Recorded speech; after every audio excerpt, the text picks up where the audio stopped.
Bien-aimés en Jésus-Christ, frères et sœurs dans la foi, encore une fois, nous saluons dans le beau nom de notre Seigneur et Sauveur Jésus-Christ. En effet, nous arrivés au 12e verset du chapitre 1er de la lettre que l'apôtre Paul adressée aux chrétiens de Philippe.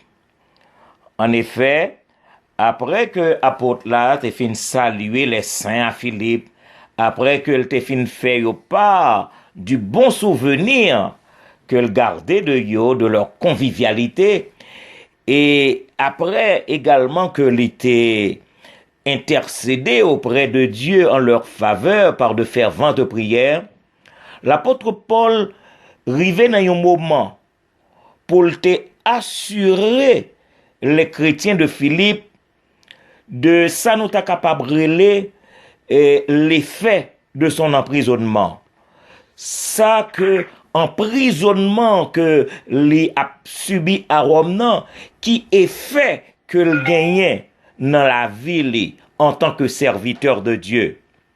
Et c'est ça que fait l'Ipral écrit du verset 12 au verset 14, il dit les chrétiens de Philippe, je veux que vous sachiez, frères, que ce qui m'est arrivé a plutôt contribué au progrès de l'Évangile.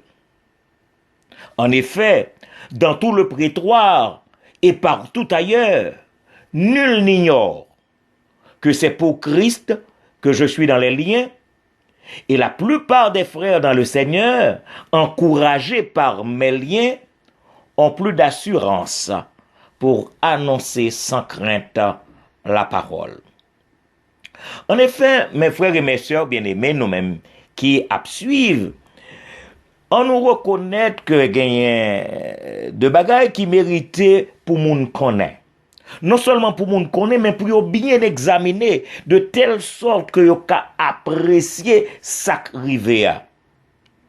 Parce que souvent fois il y a de bagailles qui arrivent et qui fait monter à la pensée du chagrin.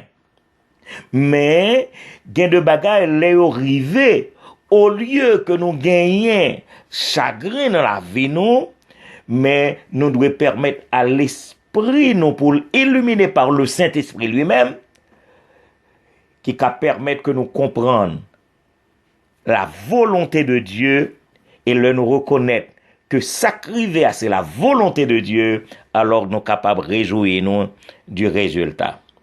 Regardez bien, l'apôtre Paul écrit, je veux que vous sachiez. Et j'ai l'impression que dans la pensée de l'apôtre, il dit ça, il dit avec une forte tonalité, je veux que vous sachiez, frères, que ce qui m'est arrivé a plutôt contribué au progrès de l'évangile. J'ai l'impression comme si l'apôtre Paul était capable de dire, besoin que nous connaissions ça qui arrivé, tel est le plan du Seigneur en ce qui me concerne. Tel est le plan du Seigneur concernant mon appel. Tel est le plan du Seigneur concernant mon ministère. Et c'est à ce point de vue que l'apôtre Paul est tenu à informer les Philippiens des suites de son arrestation. On nous notait par ailleurs que l'arrestation de l'apôtre t'a dû servir nous comme une leçon.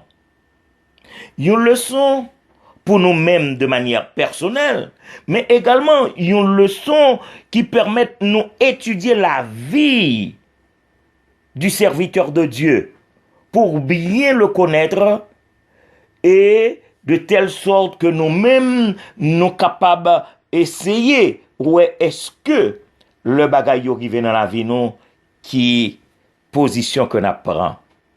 Nous sommes capables de dire ça arrivait dans la vie de l'apôtre Paul là, son emprisonnement à Rome.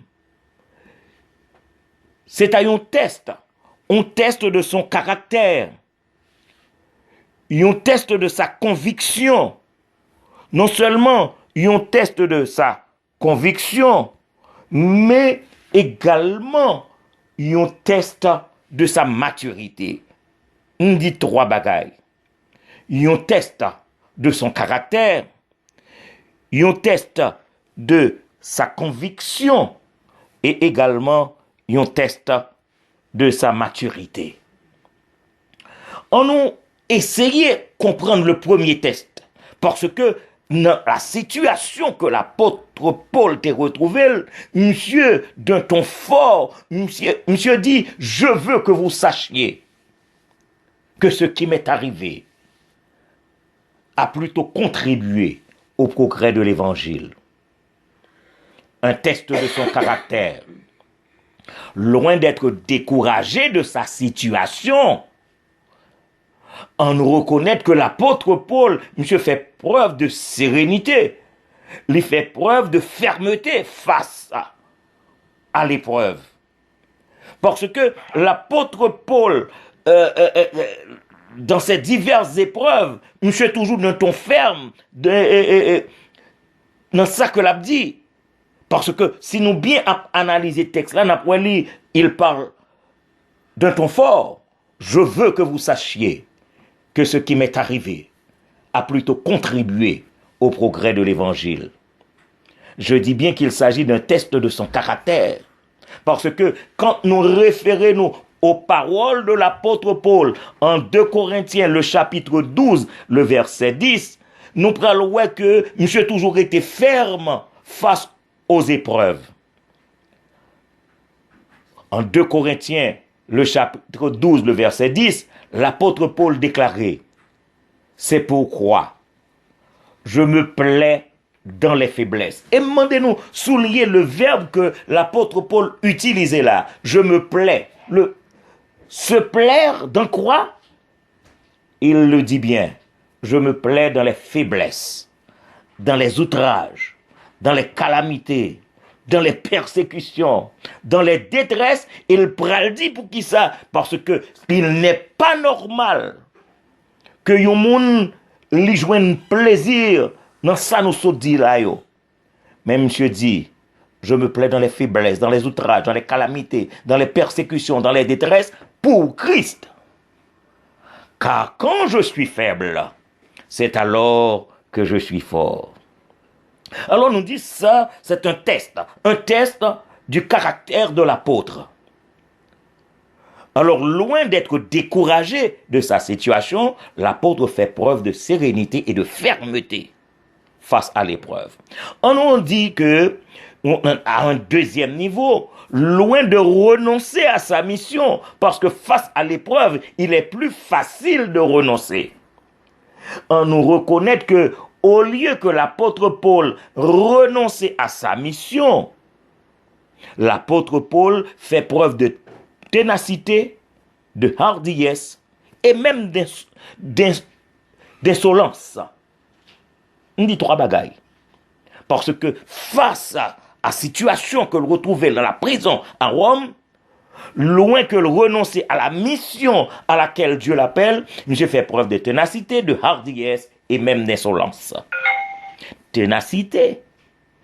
Pour qui ça me dit ça? Eh bien qu'on se souvienne. Je vais référer nous à un passage des Actes des Apôtres, le chapitre 21, côté nous prenons lire les versets 12 et 13, pour nous voir comment il s'agit d'un homme tenace. Un homme tenace. L'apôtre Paul, dans sa ténacité, lui pral dit, quand des disciples t'a pral prier, Paul, nous prions pas monter Jérusalem. Parce que vous connaissez que vous t'a pral arrêter Paul à Jérusalem. Vous priez Paul pour pas monter Jérusalem. Et nous pral entendre ça, Paul te dit.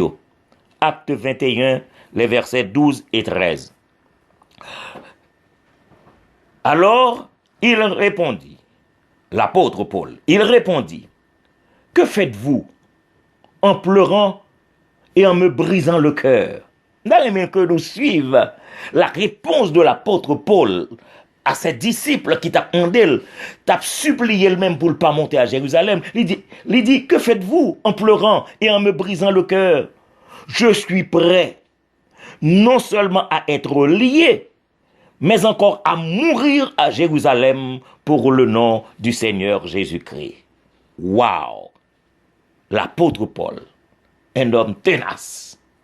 Non seulement monsieur fait preuve de ténacité, un élément de son caractère, mais deuxièmement, il fait preuve de hardiesse.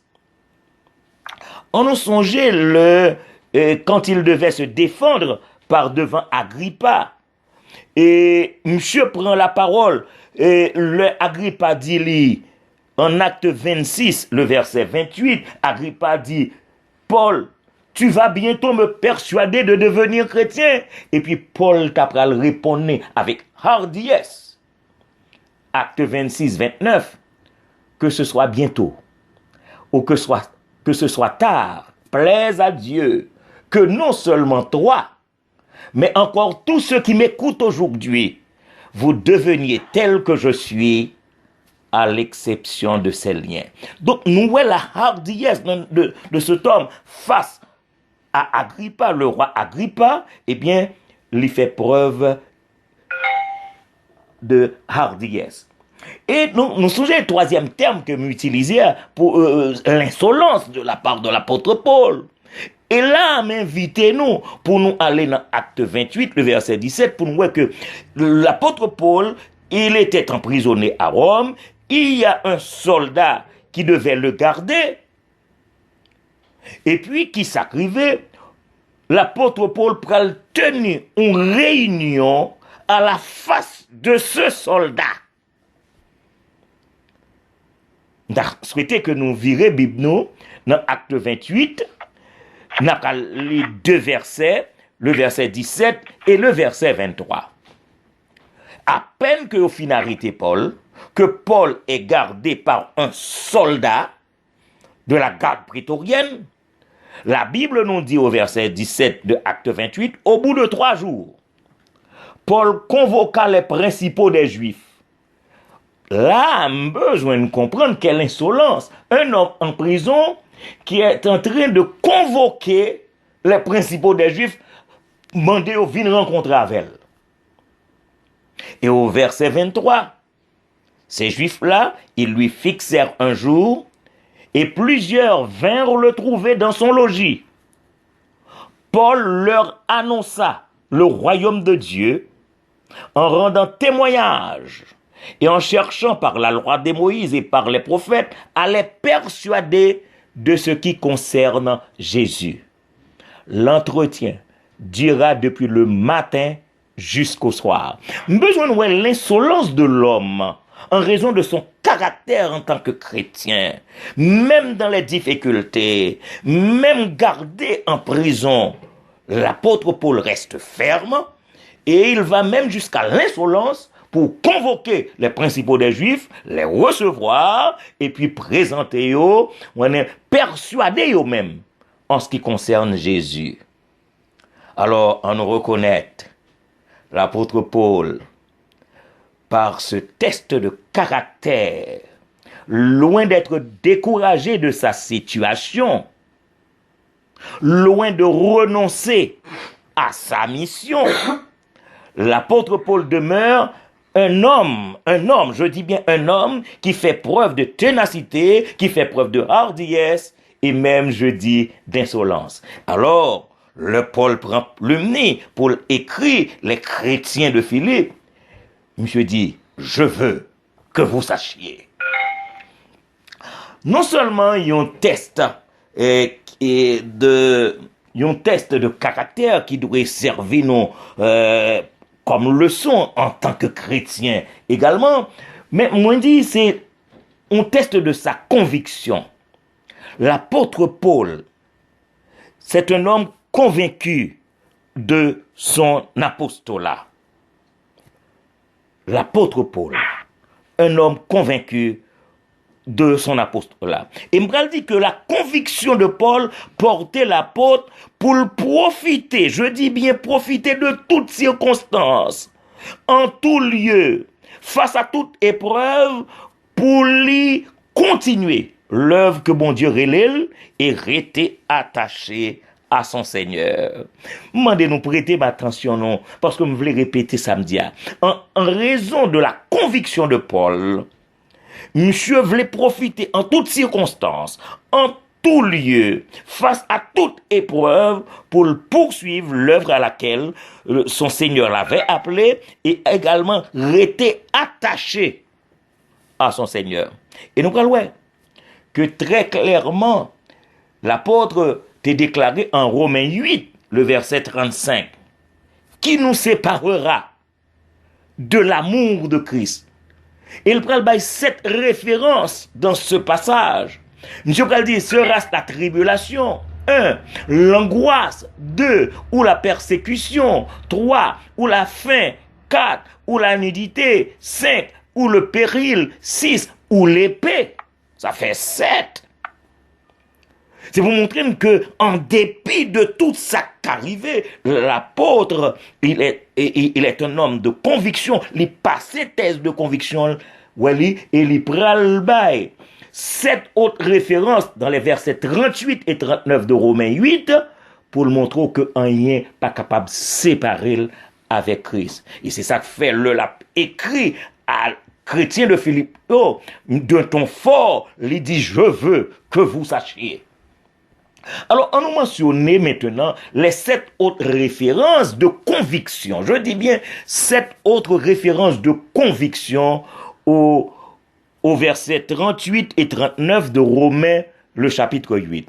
L'apôtre Paul déclare, « Car j'ai l'assurance que ni la mort, ni la vie, donc c'est pas prison que t'as qu'à faire le pain, ni la mort, ni la vie, c'est-à-dire les extrêmes expériences de l'homme, la mort, la vie, ni les anges, ni les dominations, c'est-à-dire toutes les cohortes des cieux, le ciel sidéral, le ciel atmosphérique.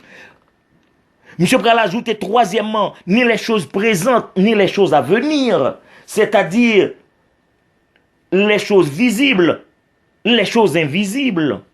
Monsieur Pral ajouter quatrièmement, ni les puissances, c'est-à-dire toutes les forces maléfiques et malfaisantes.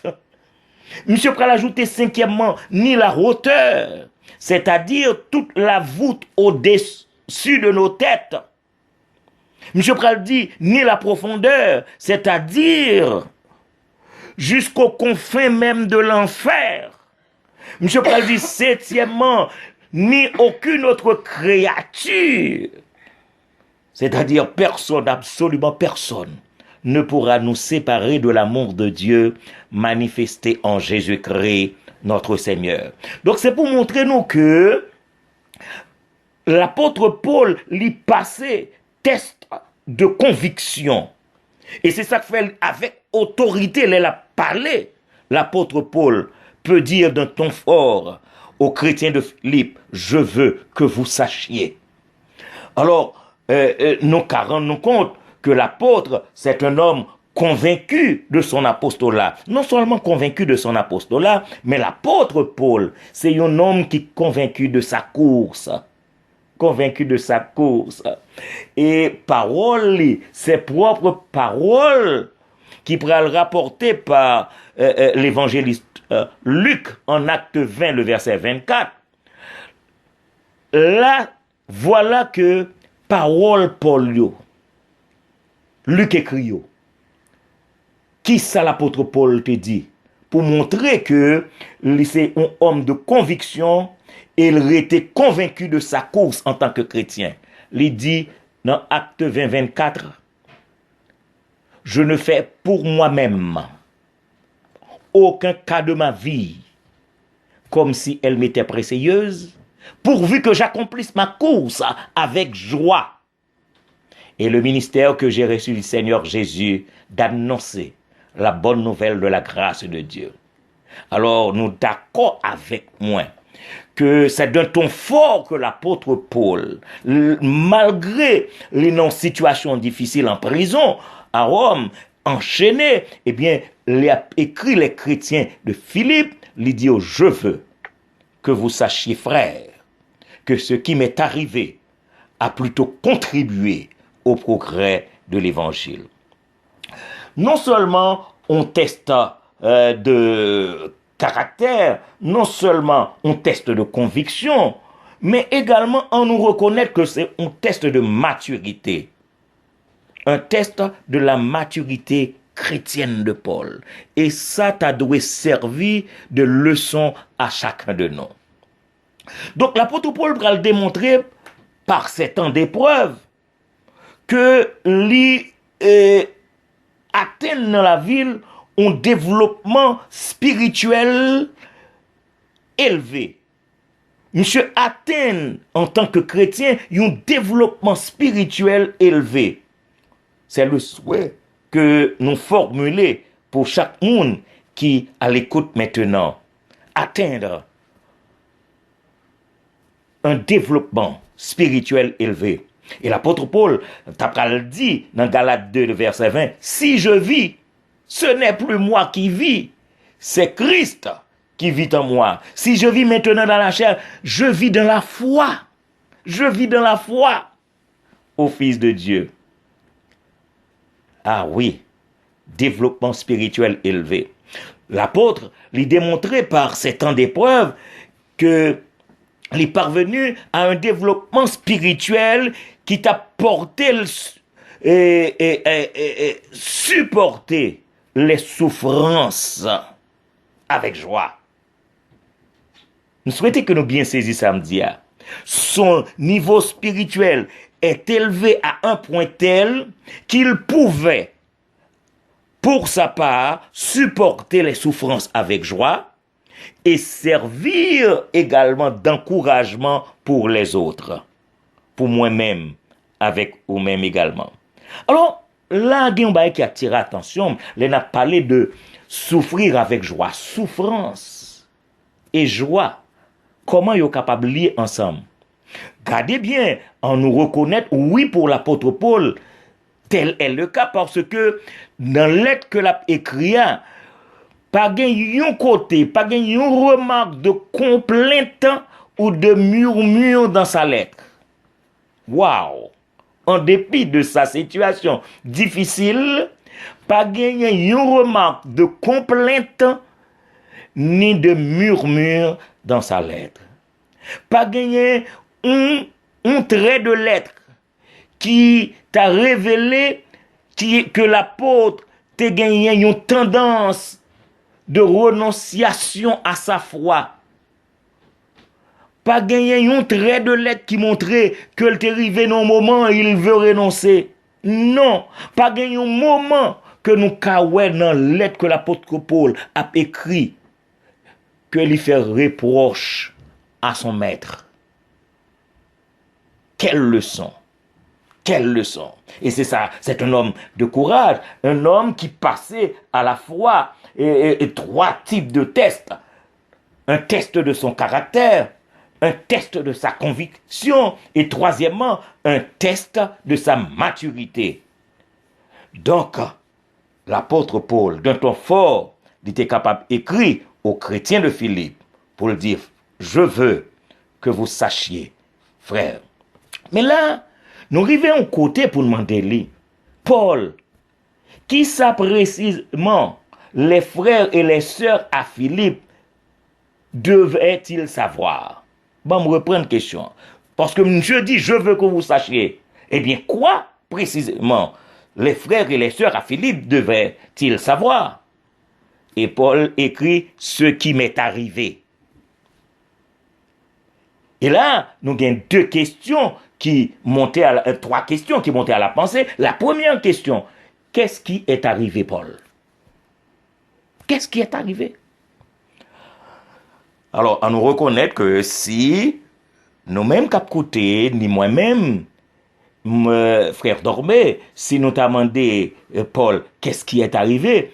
Mais les Philippiens, ils te connaissent que Paul a été mis en résidence surveillée. Paul a été mis en résidence surveillée à Rome. Et si dans la ligne acte 28, puisque nous t'ai fait le livre des actes déjà, nous connaissons ça très bien, nous pourrons joindre beaucoup plus de détails, mais en acte 28, le verset 16, Là, il est écrit noir sur blanc. Lorsque nous fûmes arrivés à Rome, on permit à Paul de demeurer en son particulier. Et me souligner ça pour nous comprendre, ça veut dire, on permet à Paul de demeurer en son particulier avec un soldat qui le gardait. Cela veut dire que, ou met choisi koto à prêter, mais écoutez, Paul, ou pas cap vaquer à toutes vos occupations parce que vous êtes mis en quarantaine en résidence ou assigné à résidence surveillée. Et non seulement n'a surveillé, il y a un soldat de la garde prétorienne pour vous garder. Et au verset 32 acte 28, nous parlons que Paul demeura 2 ans entiers. Paul demeura 2 ans entiers dans une maison qu'il avait louée. Nous qu'à comprendre que yon homme, yon mettait en résidence et yon fait le payer caille. Côté que yon mettait en résidence surveillée. Donc, ou pas qu'à déplacer, il y a un soldat pour vous garder. On nous reconnaît, il n'était pas un criminel de droit commun. Pas aucun forfait qui t'a justifié son arrestation, son emprisonnement. La seule cause que yo évoqué et que yo reproché Paul pour mettre en résidence surveillée, c'est parce que les Juifs t'ont fait connaître que Paul a marché parler de la doctrine d'un certain homme qu'on appelle Jésus de Nazareth. Mais seule raison que vous évoquez et que vous reprochez à Paul pour que Paul soit emprisonné à Rome. Alors, la deuxième question que nous avons qu'à poser après qu'est-ce qui est arrivé, mais comment cela est-il arrivé? On nous reconnaît que Paul, c'est une vie d'épreuve, la vie de Paul, une vie d'épreuve. En acte 18, le verset 12, il est écrit, « Les Juifs se soulevèrent unanimement contre Paul. » Bon, moi, dis pour nous. Acte 18, le verset 12. « Les Juifs se soulevèrent unanimement contre Paul et le menèrent devant le tribunal. » Maintenant, acte 22, 22. Ils l'écoutèrent jusqu'à cette parole. Mais alors ils élevèrent la voix disant, ôte de la terre un pareil homme, il n'est pas digne de vivre. Ah, l'apôtre Paul, c'est un homme qui passait des situations difficiles. Et l'apôtre Paul lui-même, il t'a dit chrétien corinthien dans 2 Corinthiens 11, verset 24, 5 fois, j'ai reçu des Juifs 40 coups, moins 1. 5 fois, j'ai reçu des Juifs 40 coups, moins 1. Donc, cela veut dire que, sacrivé Paul là, non seulement qui sacrivé Paul que nous connaissons déjà, mais souffrance Paul, nous venons connaître. Mais la troisième question, mais pourquoi cela est-il arrivé à Paul? Pourquoi cela est-il arrivé à Paul? Et là, Paul pral répondre lui-même dans acte 28, verset 20b. Acte 28, verset 20b. L'apôtre Paul dit, c'est à cause de l'espérance d'Israël que je porte cette chaîne. Parce que besoin de comprendre, Léo mettait Paul dans résidence surveillée. Non seulement yo mettait yon garde pour surveiller lui, mais yo mettait chaîne dans pied pour que li pas gagne répondre à toute activité li. Alors, la question, pourquoi cela est-il arrivé à Paul? Et l'apôtre Paul, en acte 28, verset 20, il dit, c'est à cause de l'espérance d'Israël que je porte cette chaîne.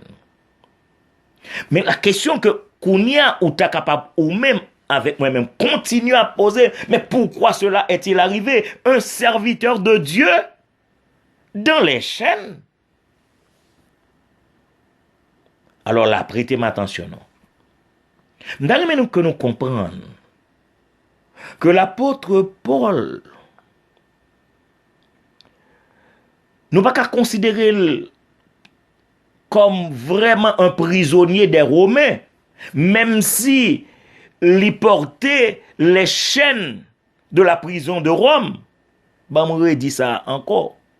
Loin de considérer Paul comme un prisonnier des Romains, bien qu'il soit enchaîné par les Romains eux-mêmes, mais nous devons considérer Paul, même gens que lui-même lui mentionné dans Éphésiens 3, le verset 1er. Même gens que Paul lui-même lui mentionné dans Philémon 1, le verset 1er. En Philémon 1, le verset 9. Paul lui-même déclaré, Paul, prisonnier de Jésus-Christ. Waouh! Waouh! Il est dans les chaînes, enchaîné par les Romains, mais il se dit Paul, prisonnier de Jésus-Christ. Parce que, sacrifié Paul là, cela a été prédit par le Christ lui-même. Songez que le Seigneur t'a saisi Paul sur la route de Damas. Après, il t'a voyé Ananias pour aller rencontrer à Paul. Et le Seigneur t'a fait Ananias ouais ça en vision.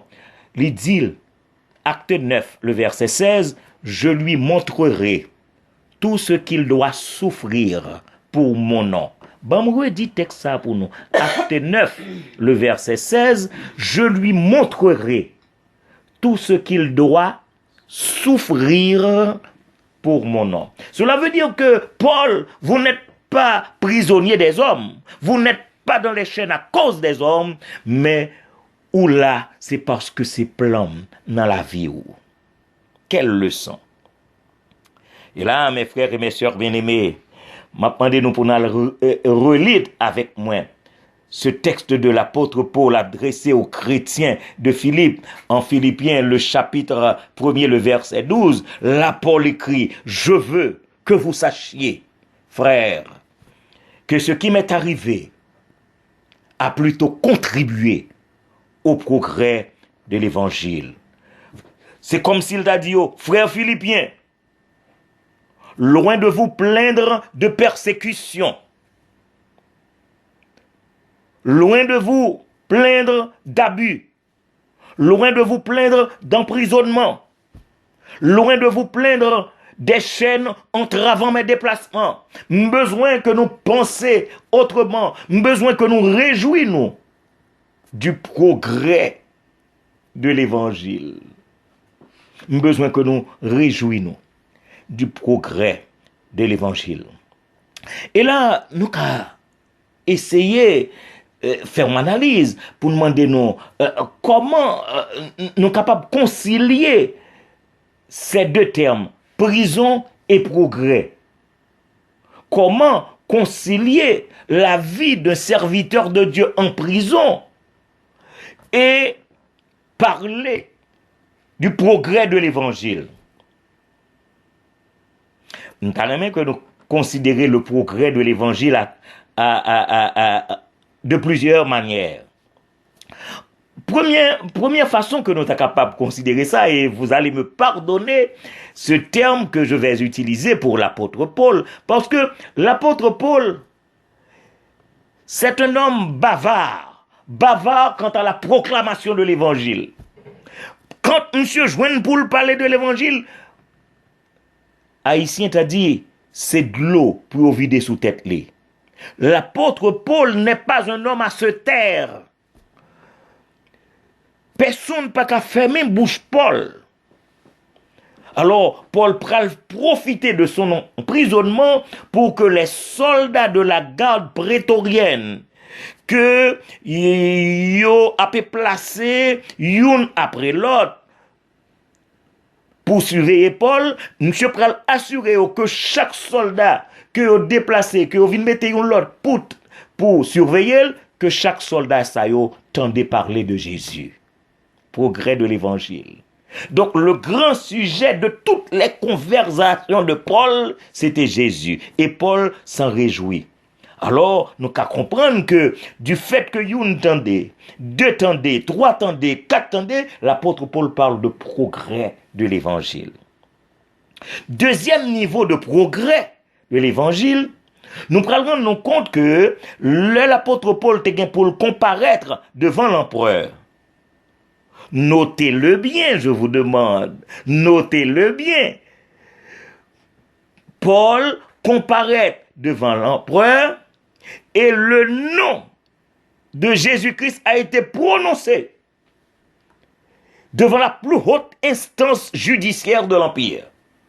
Donc cela veut dire que si pas de aucun moyen pour le nom de Jésus-Christ est cité à ce niveau-là, eh bien Paul, de par son arrestation et de sa comparution devant l'empereur, eh bien le nom de Jésus-Christ pourra le citer par devant la plus haute instance judiciaire de l'Empire. Donc, progrès de l'Évangile. Troisième niveau de progrès, l'arrestation de Paul, l'emprisonnement de Paul, les chaînes de Paul, le procès de Paul te vient rendre possible que en haut lieu, l'annonce et l'audition du message de l'évangile, d'autres hommes étaient capables d'entendre. Alors, si aujourd'hui, nous gagnons des moyens technologiques modernes, eh bien, dans le moment ça, c'était de bouche à oreille, l'apôtre Paul parle comme un bavard pour que le monde attendait l'évangile. Et donc, nous nous rendons compte que dans verset 13 là, l'Hébreu dit, en effet, dans tout le prétoire et partout ailleurs, nul n'ignore que c'est pour Christ que je suis dans les liens. Et la plupart des frères dans le Seigneur, encouragés par mes liens, ont plus d'assurance pour annoncer sans crainte la parole. Oh, me souhaiter que ça nous tendait capable servir nous de leçon pour que nous-mêmes tout, nous capables de passer un test de caractère, loin d'être découragés dans les situations difficiles, mais pour nous faire preuve de sérénité et de fermeté. Loin de renoncer à notre mission, mais pour nous faire preuve de ténacité, de hardiesse et parfois même d'insolence pour le nom de Christ. Nous souhaitons que nous soyons capables de passer un test de conviction pour que ni la mort, ni la vie, ni les anges, ni les dominations, ni les choses présentes, ni les choses à venir, ni les puissances, ni la hauteur, ni la profondeur, ni aucune autre créature pas capable d'arriver séparer ni vous, ni moi de Jésus-Christ, de l'amour de Christ. Et finalement, nous souhaitons que nous tous, nous arrivions à passer un test de maturité, même gens que dans le temps épreuve, l'apôtre Paul t'est parvenu à un développement spirituel élevé qui t'a aidé à supporter les souffrances avec joie et servir d'encouragement à d'autres. Qu'il en soit de même pour chacun de nous. Et quel que soit ça qu'arrive nous, quel que soit ça qu'arrive nous, pour le servir au progrès de l'évangile. Que le Seigneur vous bénisse et qu'il vous garde.